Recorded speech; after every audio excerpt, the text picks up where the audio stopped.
think the city's water story is one that is of great importance because it's a unifying factor. It's something that affects all of us, and the educational components of learning about water and how we interact with water and how we can become better stewards of it. I think it opens up many avenues for integration within schools and also for the community as a whole to engage it in interesting ways.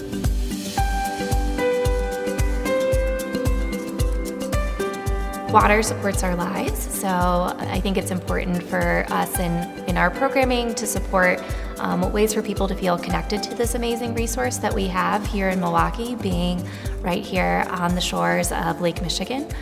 And WaterMarks is a public art initiative by the artist Mary Miss that invites artists, scientists, and residents to explore their connections to the land, the rivers, and the lake here in Milwaukee.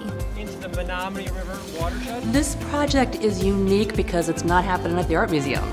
We are working with the idea of kind of curating the city is one way that someone said it to me once, and I thought that was really beautiful, thinking about what are the assets in our community and getting artists and scientists together with community partners to create public works of art that really speak to issues that are important to all of us, in this case, water and the importance that it has in our lives.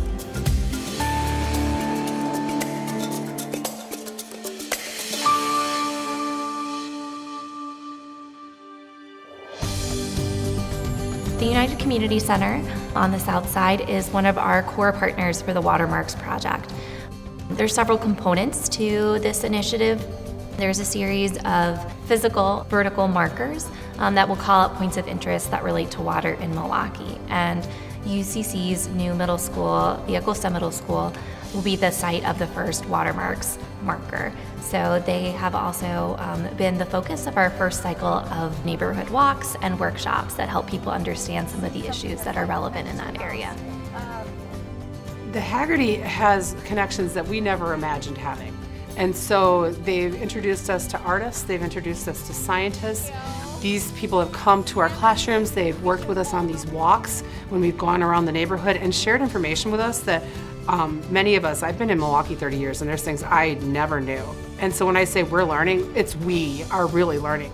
And so as a result of this, we have found that the kids are actually having more conversations and learning more personal things about their parents, and their parents are getting more involved in their education. And this WaterMarks has really brought them all together to have this conversation about something we all have in common. On our culminating event, which was the end event, talking about those 3 full walks, we had, oh my gosh, around 20 to 30 students participating, and they were all really excited and engaged to be there. And then at the end, after talking about it, we were able to pick the letter that's going to go in the installation right next to us, UCC Acosta. The overwhelming winner was the letter A. A stands for Augusta, the name of the school, but it also stands for Agua. A is also for art.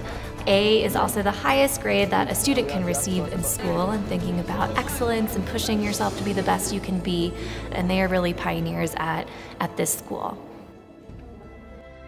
We're partnering up with WaterMarks, and it's very important because we want everyone to know in this neighborhood to know about WaterMarks and what's going on with our water, and want to know just where our water is coming from. One of the things that I think has been most successful and most interesting to me is the collaboration that I've seen happen throughout the WaterMarks project. And that's been getting a chance to work with the staff of the Haggerty and Marquette University, along with the School of Water Science, and just seeing their level of engagement and enthusiasm for the idea of getting this WaterMark project off the ground and getting the first marker installed, but at the same time engaging the youth with some very vital and important information. So that sense of community building through a common goal, it's been something that I'm very excited about, and I hope to continue. I think the most important result from this has just been the relationships that we've made, both with our partners and the participants, but really on a bigger level. I mean, the overarching goal, I think, is really for people to make connections to their neighborhood and to the land and the resources that support our lives and make them possible. I love that this program is causing us to rethink what art museums, and especially academic art museums, can and should be. I've always been interested in being not on the bleeding edge, but on the leading edge. In the past 5 years, how many changes have there been in our culture? And the role that museums play is changing as well, and I'm excited that we are able to be on the forefront of that thinking right here in Milwaukee.